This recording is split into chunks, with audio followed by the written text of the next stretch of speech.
Welcome to the Slop Temple. We pray this video helps. You begin by confirming the contact tied to your Microsoft account and ensuring you can receive messages there.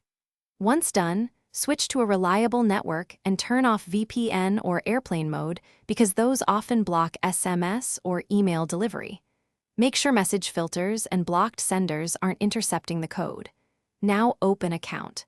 Microsoft.com and request a new code, so systems start a fresh delivery attempt while you proceed to the next verification steps. Next, request another verification code and wait 2 to 5 minutes because carriers sometimes queue messages. While waiting, check junk and promotions folders and inspect any carrier spam filters. These often hide legitimate codes.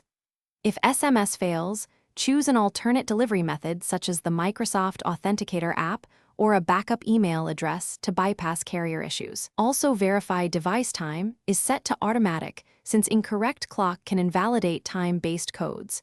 Then try signing in again.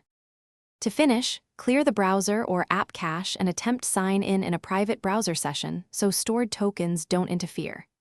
If possible, insert your SIM into another phone or try a different device to rule out handset problems, and then request the code again. If you still don't receive a code, collect any error messages and contact Microsoft support. Providing timestamps, phone number, and error codes speeds resolution. One key tip: keep trying alternate delivery methods while waiting for support. Thanks for watching. Consider subscribing if we helped you.